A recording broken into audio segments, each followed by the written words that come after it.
Captain Jake Morrison walked through the massive doors of the Galactic Council building. The structure was huge, made of some kind of crystal that glowed with soft blue light. He had been Earth's representative here for 10 years now. Jake thought he understood these alien beings. He thought they were friends. He was wrong. Dr. Lisa Parker stood beside him, her tablet showing readings that made her stomach turn. She had spent years studying the alien species that made up the council, the tall, ghostly Zephyrians who seemed to float instead of walk, the huge rock creatures called Karathi who moved like living mountains, the bug-like Vextar with their many eyes and clicking sounds. All of them had lied to humanity. The council chamber was enormous. Hundreds of different alien species sat in curved rows that went up to the ceiling. At the center was a platform where the three main council leaders sat. High Counselor Vexnat of the Vextar looked down at Jake with his compound eyes. Those eyes had seemed friendly once. Now they looked cold and hungry. Human Morrison, Vexnat said, his voice clicking through the translation device. We have made our decision about Earth. Jake felt his heart start beating faster. For months, the council had been discussing Earth's future. Humanity had joined the galactic community 15 years ago. They had shared their technology, their culture, their resources. Earth had become a hub for trade and diplomacy. Jake thought this meeting was about giving humanity more responsibilities, maybe a seat on the ruling council itself. The council has voted, Vexnat continued. Earth will be harvested. The word hit Jake like a physical blow. Harvested? Dr. Parker's tablet beeped with new data. Her face went white as she read the information. Jake, she whispered, they're talking about strip mining. The whole planet. A holographic display appeared in the air above the council floor. It showed Earth beautiful and blue spinning slowly. Then the image changed. Massive mining ships surrounded the planet. Huge machines tore into the surface, ripping away mountains and oceans. The display showed Earth being consumed layer by layer, until nothing was left but a dead, empty core. Your planet contains quantum resonance crystals, explained Counselor Jara of the Zephyrians. Her voice was like wind through leaves, musical and cold. These crystals are found nowhere else in the galaxy. They can power our civilizations for thousands of years. Jake found his voice. What about the humans? What about the 8 billion people living there? Counselor Borak of the Karathi spoke, his voice rumbling like an earthquake. Humans can be relocated, some of them. We have calculated that your ships can carry perhaps 10% of your population to colony worlds. 10%? Jake's voice cracked. You're talking about killing 7 billion people. We are talking about the greater good, Vexnat said. His tone suggested the discussion was over. Humanity has served its purpose. You brought us to this resource. Your species lacks the evolutionary sophistication for true galactic citizenship. You will be remembered for this contribution. Dr. Parker stepped forward. You can't do this. The Galactic Charter, the treaties we signed, were designed to keep you compliant while we studied your world, Jara said. We needed time to understand the quantum properties of your planet. Now that we do, the treaties are no longer necessary. The chamber filled with clicking, humming, and rumbling sounds as the different alien species expressed their agreement. Jake realized that every single one of them had voted for Earth's destruction. Not one species had spoken for humanity. In orbit above the Council world, Admiral Kate Sullivan received an emergency transmission on her flagship. The small human fleet that had escorted Jake to the meeting was surrounded.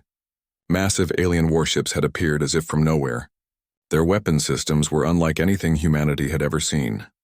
Admiral, her communications officer reported, we're receiving a message from the Council fleet. Earth has 72 hours to begin evacuation procedures before harvesting operations commence. Kate stared at the tactical display. The alien ships outnumbered the human fleet 100 to 1. Each ship was the size of a city and armed with weapons that could crack planets. There would be no fighting their way out of this. Back on Earth, President Aaron Blake stood in the Situation Room deep beneath Washington. The walls were covered with screens showing the desperate activity happening around the globe. Every news channel was broadcasting the same terrible message. Humanity had 3 days to save as many people as possible. How many ships do we have? Aaron asked his advisors. General Pat Morris consulted his tablet. Every vessel we can convert or retrofit. Maybe 2,000 ships of various sizes. But sir, even if we pack them beyond capacity, we can only save maybe 800 million people. Aaron closed his eyes. As president, he had made hard decisions before. But nothing like this. How do you choose who lives and who dies when an entire species faces extinction? Dr. Parker worked frantically in her laboratory aboard Jake's diplomatic ship. During her years of studying alien biology, she had discovered something strange about human DNA. Something that made humans different from every other species in the galaxy. She had mentioned it in her reports, but the Council had seemed uninterested. Now she wondered if they had been interested, very interested. Human genetic structure contained quantum markers that didn't exist in other species. These markers seemed to interact with space and time in ways that made no sense according to galactic science. Every human was connected to the fabric of reality itself, through quantum entanglement. Dr. Parker's hand shook as she realized what this might mean. The Council wasn't just stealing Earth's resources. They were about to sever humanity's connection to the universe itself, and they had no idea what that might do. Jake stood on the observation deck of his ship, watching Earth grow larger as they returned home. Behind them, the Council fleet followed at a distance like predators stalking wounded prey. He thought about his daughter living in California, his elderly parents in Ohio, his brother's family in Texas. Most of them would die in 3 days. But Dr. Parker had asked to speak with him privately. She said she had discovered something important, something that might change everything. Jake didn't know what one scientist could do against the combined might of the Galactic Council. He was about to find out that sometimes the smallest discoveries could reshape the universe. The sky above Earth was full of ships. Every aircraft that could fly, every boat that could float, every vehicle that could move was being converted for the journey to space. Humanity had less than 3 days to save as many people as possible. Admiral Kate Sullivan stood on the bridge of her flagship, the Washington. Through the viewports, she could see the massive effort taking place. Cargo ships, cruise liners, military vessels, and even private yachts were being fitted with life support systems and makeshift engines. It wasn't pretty, but it was humanity's only hope. "Status report," Kate called out. Commander Ben Hayes pulled up the data on his screen. "We have approximately 1,800 vessels ready or nearly ready for departure. That includes everything from our largest military ships down to converted fishing boats." Kate nodded grimly. "And passenger capacity? If we pack everyone in like cargo, maybe 700 million people. But Admiral, half these ships weren't designed for space travel. We're going to lose some of them during the journey." Dr. Lisa Parker worked in her laboratory aboard the science vessel Columbia. Around her, other scientists prepared equipment and supplies for the long journey ahead. But Lisa was focused on something else entirely. The quantum readings she had discovered in human DNA were even more complex than she had first thought. Every human being appeared to be quantum entangled with the fabric of space and time itself. It was as if each person was connected to the universe through invisible threads that stretched across dimensions. No other species in the galaxy had this trait. In fact, most alien species seem to exist in a kind of quantum isolation, separate from the deeper structures of reality. "Dr. Parker," her assistant called out, "we need to pack the quantum scanners." "Leave them running," Lisa said. "I want to monitor the quantum field as we leave Earth. Something tells me this is going to be important." On the surface of Earth, the evacuation was chaos. Every major city had become a staging area for departure. Families were torn apart as lottery systems decided who would get seats on the ships. Children cried for parents who wouldn't be coming. Parents made impossible choices about which children to save. Lieutenant Amy Foster helped coordinate the civilian loading at the New York spaceport. She watched as families said goodbye to grandparents too old for the journey, to siblings who had lost the lottery, to friends who had volunteered to stay behind so others could go. "Next group, please move to loading bay 7. Amy called out, trying to keep her voice steady. A woman carrying a baby walked past, tears streaming down her face. Behind her, an elderly man waved goodbye. He was smiling, but Amy could see the pain in his eyes. Engineer Sam Davis pushed the engines of every ship beyond their design limits. The converted vessels weren't meant for interstellar travel, but they would have to work.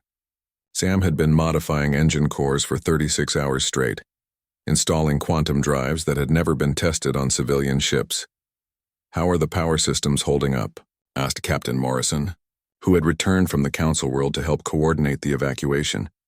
"Honestly, sir, it's a miracle any of these ships are going to make it out of the solar system," Sam replied. "But we're giving them everything we've got." President Aaron Blake made his final broadcast from the White House. Behind him, The sounds of preparation echoed through the building as his staff packed essential government documents and equipment. My fellow Americans, my fellow humans, Aaron began. Today we face the greatest challenge in our species' history. We are being forced to leave our home, but we are not beaten. We carry with us everything that makes us human. Our courage, our determination, our love for one another. We will survive this. We will find a new home among the stars, and someday, somehow, we will return. The first wave of ships launched at hour 67. Admiral Sullivan watched from her command center as hundreds of vessels lifted off from Earth's surface and began their journey toward the outer solar system. Many of the ships were barely spaceworthy, held together by emergency repairs and desperate hope. Dr. Parker monitored her quantum scanners as the fleet moved away from Earth. The readings were strange.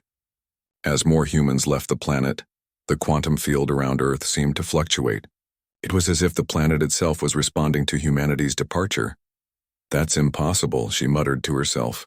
Planets didn't have quantum consciousness, but the readings clearly showed that Earth's quantum signature was changing as its human population decreased. Behind the human fleet, the Council's massive warships waited like hungry wolves. Their weapon systems remained powered but not yet firing. The aliens were giving humanity exactly the 72 hours they had promised. After that, the harvesting would begin. Commander Hayes monitored the Council transmissions from his position on the Washington. The alien communications were mostly routine fleet coordination, but occasionally he caught fragments of something else. The Council seemed nervous about something. "Admiral," Hayes called out, "I'm picking up some unusual chatter from the Council ships. They're talking about unexpected variables and quantum anomalies." Kate frowned. "What kind of anomalies?" "I can't tell, sir, but they seem concerned about something they didn't anticipate." As hour 71 approached, the last group of human ships prepared for departure. These were the smallest, most fragile vessels carrying whoever could fit. Many were families who had been separated during the earlier launches, hoping to reunite somewhere in space. Dr. Parker's quantum scanners were showing increasingly strange readings. The space around Earth was becoming unstable in ways she had never seen before. It was as if reality itself was being stretched thin. "Jake," she called out to Captain Morrison, "I need to show you something. These quantum readings are off the charts." Jake looked at the displays.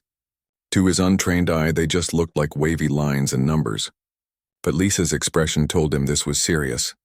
"What am I looking at?" he asked. "I think we're seeing the beginning of something unprecedented," Lisa said. "When humans leave Earth, we're not just taking our bodies. We're taking our quantum connections with us, and that's doing something to space itself." The final ships launched at hour 71 and 58 minutes. Earth's population had dropped from 8 billion to less than 1 billion in 3 days. The remaining humans would face the Council's harvesting machines in less than 2 minutes. Admiral Sullivan gave the order for the fleet to begin their journey to interstellar space. Behind them, Earth grew smaller and smaller until it was just another point of light in the darkness. But Dr. Parker's scanners showed that they weren't leaving Earth behind completely. Every human in the fleet remained connected to their homeworld through quantum threads that stretched across space. And as the fleet moved farther away, those threads were beginning to pull on the fabric of reality itself. The Council had thought they were simply removing an inconvenient population from a valuable resource. They had no idea that they were about to tear apart the fundamental structure of the universe. 6 months had passed since humanity left Earth. The fleet of refugee ships drifted through empty space between the stars, searching for a new home. Resources were running low, and people were beginning to lose hope. But Dr. Lisa Parker had made a discovery that changed everything. She stood in her laboratory aboard the Columbia, staring at readings that should have been impossible. The quantum scanners showed that space itself was coming apart behind their fleet. Reality was literally unraveling in their wake. Captain Jake Morrison looked over the data with confusion. "Lisa, I don't understand what I'm looking at here." "Think of reality like a piece of cloth," Lisa explained. "Every human consciousness is like a thread woven into that cloth. When we lived on Earth, we were all close together, keeping the fabric strong. But now we're spread out across space and the threads are being pulled tight." Dr. Helen Ward, the fleet's top physicist, studied the readings with growing alarm. "These quantum distortions are expanding faster than light speed," she said. "Whatever we're doing to space, it's affecting areas we've never even been to." Navigator Chris Johnson was the first to notice the visual effects during a routine sensor sweep. Behind their fleet, stars were flickering in and out of existence. Space appeared to twist and bend in impossible ways. Colors that didn't exist in normal reality painted the void in patterns that hurt to look at. Admiral Sullivan, Chris reported over the communication system, "You need to see this. The space behind us is becoming unstable." Kate rushed to the observation deck of her flagship. Through the reinforced windows, she could see the impossible sight. The universe behind them looked like it was melting. Stars aged millions of years in moments, then reversed back to their birth. Planets phased in and out of reality like ghosts. Meanwhile, fragments of panicked transmissions reached the human fleet from Council space. The aliens were experiencing catastrophic failures across their territory. Admiral Sullivan ordered the communications team to record and analyze everything they could intercept. "Admiral," the communications officer reported, "we're getting emergency broadcasts from at least 20 different Council worlds. They're talking about reality storms, temporal loops, and dimensional fractures. The Zephyrian homeworld was trapped in a time loop, with the entire population reliving the same day over and over. Their scientists couldn't explain why their advanced temporal technology had suddenly stopped working. The massive Karathi mining worlds were experiencing gravity inversions. Entire cities were being flung into space as up and down lost all meaning. The rock-like aliens, who had evolved in high gravity, found themselves helpless in the chaos. The Vextar hive minds discovered they could no longer communicate across interstellar distances. The quantum entanglement they used for instant communication had become unreliable. Entire star systems were cut off from the collective consciousness that had guided their species for millions of years. Dr. Parker worked day and night to understand what was happening. The answer came to her during a sleepless night as she studied quantum field equations. Humans weren't just connected to reality through quantum entanglement. They were quantum anchors, stabilizing the fabric of space-time through their consciousness. "Every human mind generates a quantum stabilization field," she explained to the fleet's senior officers. "When we all lived on Earth, these fields overlapped and reinforced each other. We were like anchor points holding reality together. And now that we're scattered across space?" asked Commander Hayes. "Now the anchor points are too far apart," Lisa continued. "The fabric of reality is stretching between us, and in some places it's snapping entirely." Jake felt sick as he realized the implications. "You're saying that just by leaving Earth we're destroying the galaxy?" "Not just the galaxy," Dr. Ward added grimly. "If this effect continues to expand, it could unravel reality itself. The entire universe could collapse back into quantum foam." The Council's scientists had finally figured out what was happening. High Counselor Vexnat sent desperate transmission after desperate transmission to the human fleet. The clicking sounds of his language came through the translators filled with panic and fear. "Humans of the exile fleet," Vexnat's message said, "we must speak. The harvest has been stopped. We offer you anything you desire. Technology, territory, seats on the ruling council, but you must return to your homeworld immediately." Admiral Sullivan gathered the fleet commanders for an emergency meeting. The council that had betrayed them and forced them into exile was now begging them to come back. The aliens who had considered humans worthless now realized that humanity was the key to the galaxy's survival. "They're scared," Jake said simply. "For the first time since we met them, they're genuinely terrified." "Can we even go back?" asked Commander Hayes. "The quantum distortions between here and Earth are getting worse every day."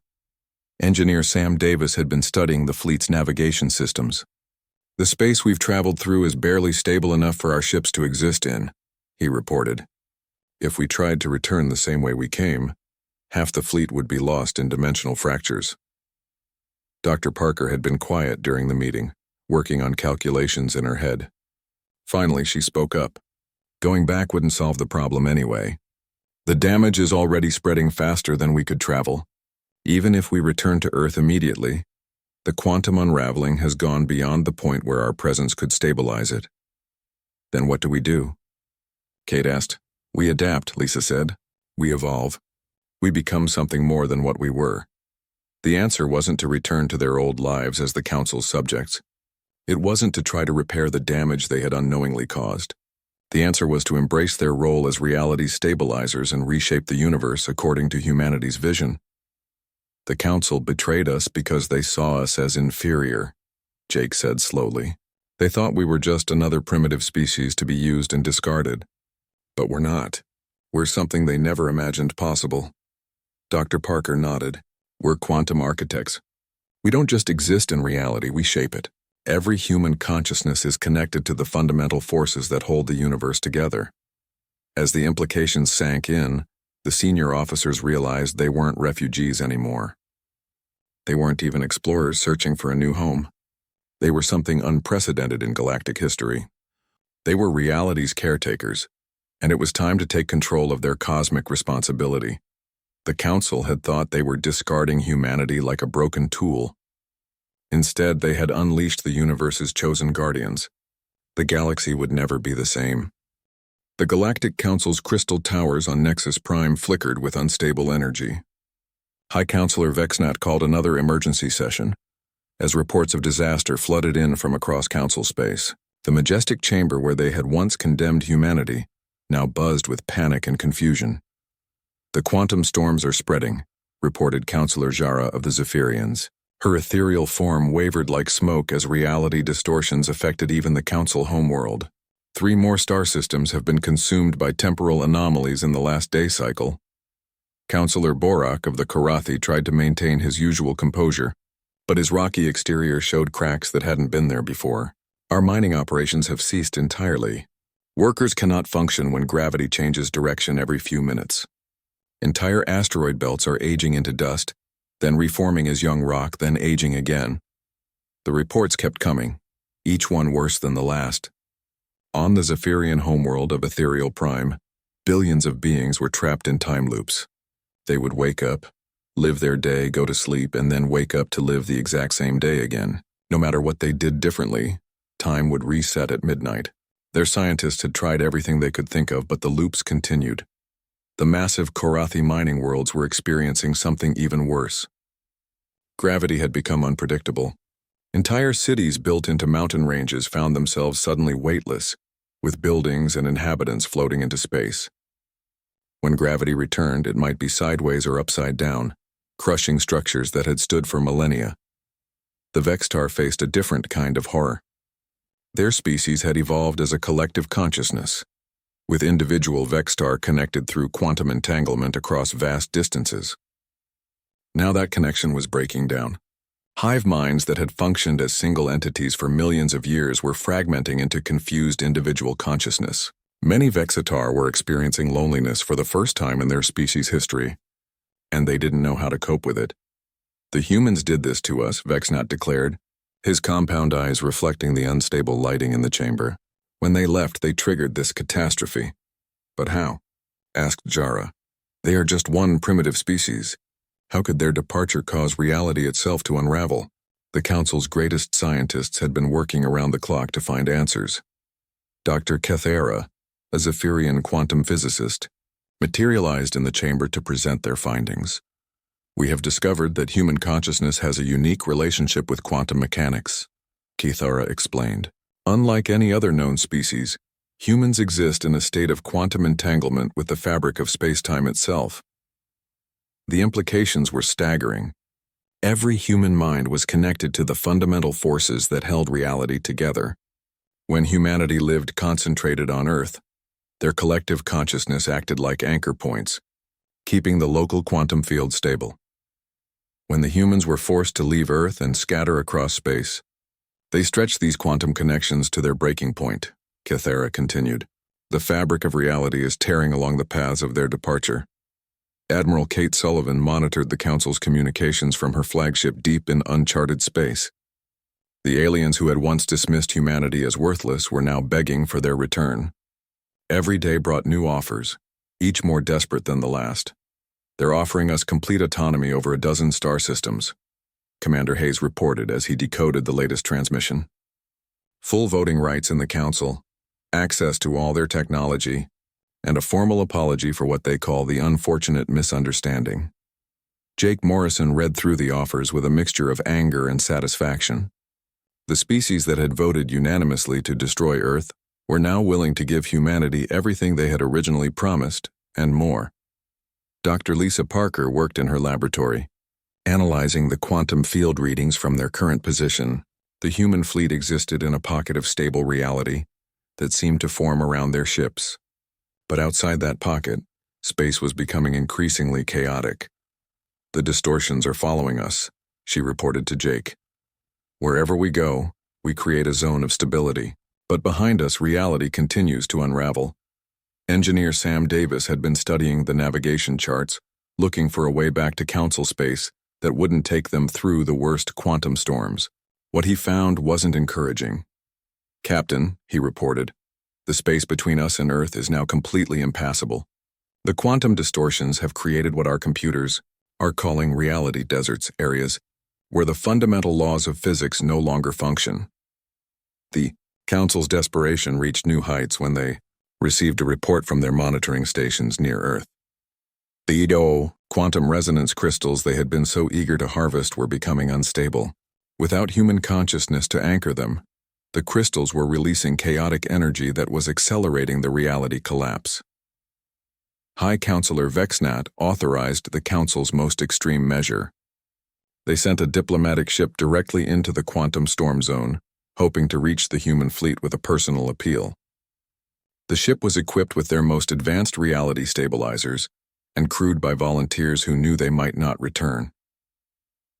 The diplomatic ship, commanded by Ambassador Telshan of the Zephyrians, broadcast continuously as it traveled through the unstable space between Council territory and the human fleet's position.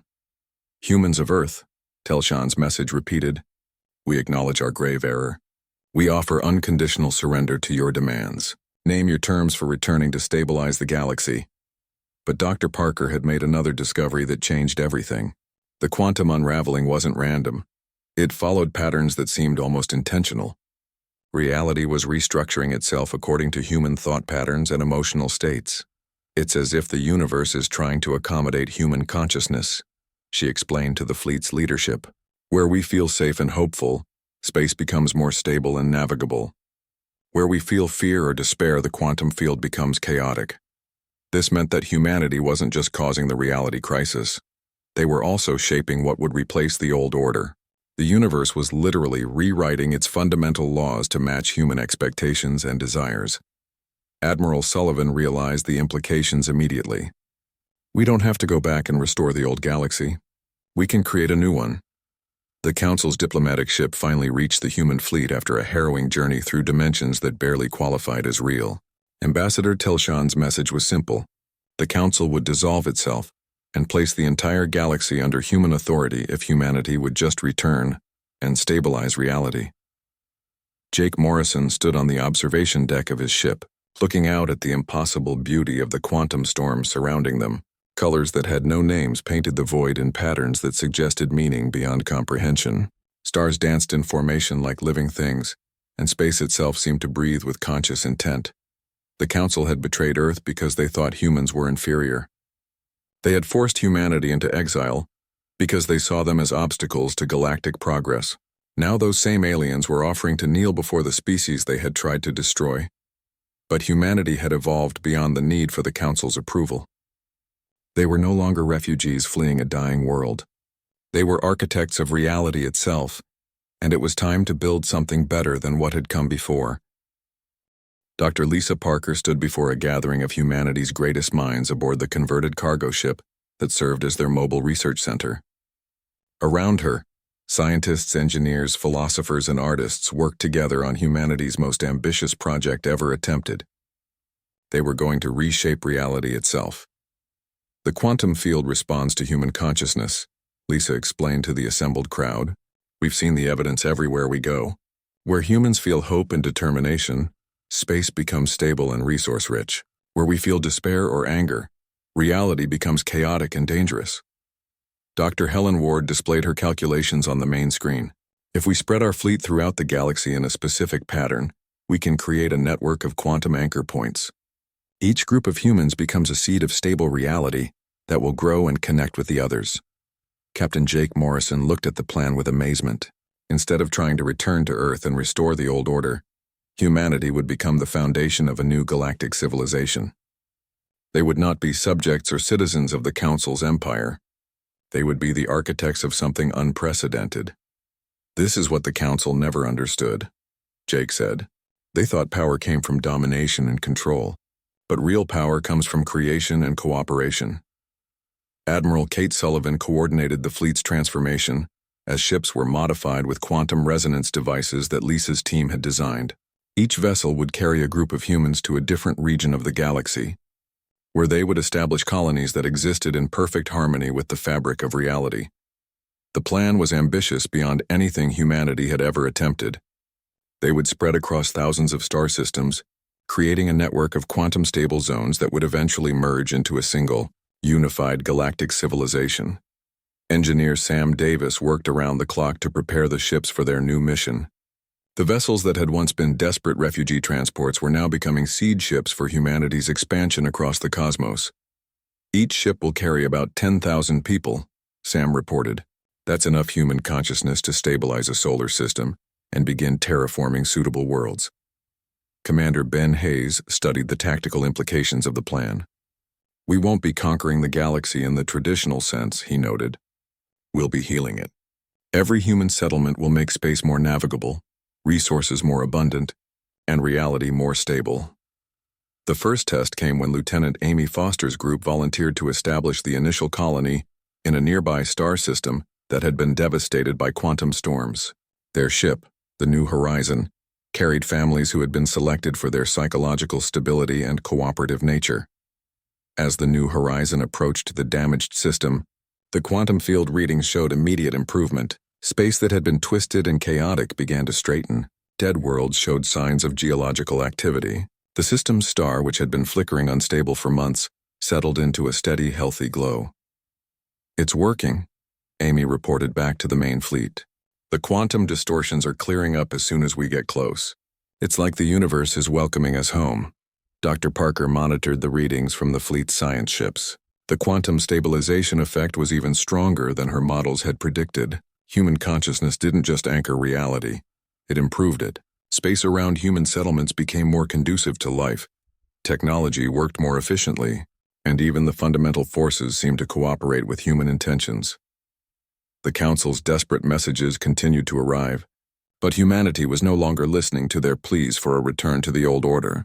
Ambassador Telshan's diplomatic ship followed the human fleet at a respectful distance, broadcasting offers of surrender and cooperation. President Aaron Blake, who had evacuated with the government aboard a converted cruise liner, addressed the scattered human fleet with a message that would be remembered for millennia. My fellow humans, Aaron began, we left Earth as refugees and exiles. We were told we were inferior, worthless, a burden on galactic civilization. But we have discovered something the Council never imagined. We are not just another species struggling for survival among the stars. We are reality's chosen guardians, and the universe itself has called us to this purpose. The transformation accelerated as more human groups established colonies throughout the galaxy. Each new settlement created a larger zone of stability and prosperity. Worlds that had been barren became garden paradises. Star systems that had been dangerous to navigate became highways for peaceful trade and exploration. Navigator Chris Johnson led one of the colony expeditions to a region that had been avoided by all spacefaring species due to its chaotic quantum fields. Within weeks of establishing a human settlement, the area became one of the most beautiful and resource-rich regions in the galaxy. The quantum storms have transformed into aurora-like displays that actually generate useful energy, Chris reported. The asteroids in this system are rich with rare minerals that seem to form spontaneously. It's as if reality is giving us gifts. The old Council species watched in amazement as humanity reshaped the galaxy around them. The Zephyrians found that their time loops were breaking as human settlements spread. But instead of returning to their old existence, they discovered new forms of consciousness that were richer and more fulfilling than anything they had experienced before. The Karathi discovered that gravity became predictable and useful around human colonies. But more than that, they found that their rock-like forms could actually grow and change in ways that had been impossible for millions of years. The Vextar, who had lost their collective consciousness, found something better in the quantum fields generated by human settlements. Individual Vextar could choose to join temporary collective experiences, but they could also exist as unique individuals with their own thoughts and dreams. High Counselor Vexnat sent a final message to Captain Morrison, but this time it wasn't a demand or a plea. It was a request for guidance. Humans of the New Order, Vexenaut's message said, we acknowledge that we were wrong about everything. We thought wisdom came from age and tradition. We thought power came from controlling others. You have shown us that true wisdom comes from growth and adaptation, and real power comes from lifting others up. Will you teach us how to be better than we were? Jake stood in the observation lounge of his ship, now designated as humanity's mobile diplomatic center. Through the viewports, he could see the incredible sight of reality healing itself. Stars that had been dying were renewed with fresh energy. Planets that had been barren were blooming with life. Space itself seemed more vibrant and alive than it had ever been. Dr. Parker joined him at the viewport. The quantum readings show that we're not just stabilizing reality, she said. We're making it better, more beautiful, more alive, more filled with possibilities than it ever was before. The Council thought they were getting rid of a problem when they exiled us, Jake replied. They had no idea they were unleashing the universe's greatest gift to itself. The new galactic order took shape around humanity's growing network of quantum anchor points. It wasn't built on conquest or domination, but on cooperation and mutual growth. Every species that joined the network found themselves becoming more than they had ever been before. Years later, Ambassador Jake Morrison stood in a new council chamber built in orbit around one of humanity's quantum anchor stations. The chamber was filled with representatives from hundreds of species, all working together to build a civilization based on growth, creativity, and mutual respect. The old council races were there too, but they had been transformed by their contact with humanity's quantum fields. The Zephyrians had become master diplomats, using their ethereal nature to bridge differences between wildly different species. The Karathi had become the galaxy's greatest builders, constructing cities and installations that worked in harmony with quantum-stabilized space. Even the Vexstar had found new purpose as living computers, processing the vast amounts of information needed to coordinate galactic civilization. Dr. Parker, now bearing the title of Chief Quantum Architect, oversaw research projects that pushed the boundaries of what was possible. The galaxy was more prosperous, more stable, and more united than it had ever been under the old council's rule. But humanity never forgot the lesson of their exile. True strength came not from ruling over others, but from serving something greater than themselves. They had left Earth as the galaxy's rejected children. They had returned as its saviors and guardians, transforming betrayal into the foundation of a golden age that would last forever.